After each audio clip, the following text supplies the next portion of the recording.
आज हम इलेक्ट्रिसिटी टरबाइन्स और जायंट वाइंड फार्म्स देखते हैं। पर क्या तुम जानते हो दुनिया की सबसे पहली विंड मिल किसने बनाई और किस देश ने हवा की ताकत को सबसे पहले मशीन में बदला? विंड मिल का हिस्ट्री इतना सिंपल नहीं जितना दिखता है। ये कहानी आज से 1100 साल पहले शुरू होती है, जहाँ दुनिया में इलेक्ट्रिसिटी नाम की कोई चीज नहीं थी, बस हवा और सर्वाइवल। दुनिया की सबसे पहली विंड मिल पर्शिया यानी कि आज के ईरान ने बनाई थी 1700 से 1900 एडी के बीच। इस विंड मिल को पेनेमोन विंड मिल कहा जाता है। ये आज की हॉरिजॉन्टल विंड टरबाइन जैसी नहीं थी, ये वर्टिकल होती थी और बड़ा सा वुडन टावर होता था और हवा जैसे ही लगती थी पूरा खंबा घूम जाता था। इस विंड मिल से लोग अनाज पीसना, पानी पंप करना और मैकेनिकल काम करते थे। आज से हजारों साल पहले लोग हवा को मशीन बना चुके थे। क्या अबू लुलुआ फिरोज ने विंड मिल बनाई थी? कुछ इस्लामिक हिस्ट्रिकल टेक्स्ट में एक नाम मिलता है, अबू लुलुआ फिरोज। कहा जाता है इन्होंने एक एडवांस विंड पावर मशीन बनाई थी,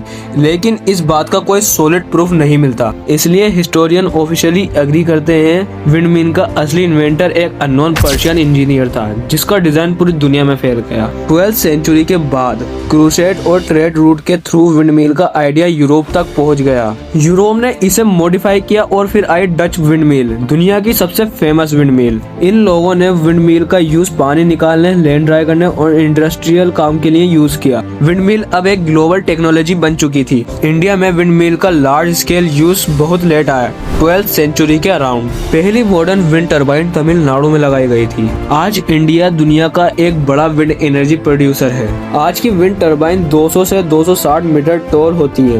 एक टरबाइन अकेली 6 से 7 हजार घरों को बिजली दे सकती है। हवा जो एक टाइम सिर्फ अनाज पीसने के लिए यूज होती थी, आज पूरी सिटीज को पावर देती है। विंड मिल एक जीनियस इन्वेंशन इसलिए थी क्योंकि ये फ्री एनर्जी को एक यूजेबल एनर्जी में कन्वर्ट करती थी। No fuel, no pollution, infinity power, low cost. एक अननोन इंजीनियर ने डेजर्ट में खड़ा होकर हवा को मशीन में बदला और आज दुनिया उसी की सोच पे चल रही है। तो भाई, दुनिया की पहली विंड मिल ईरान में बनी थी और बनाने वाला अननोन पर्शियन इन्वेंटर था। उसी इन्वेंशन की वजह से आज हम जायंट टरबाइन देखते हैं। अगर तुम्हें ये टॉपिक पसंद आया हो तो कमेंट में लिखना विंड पावर।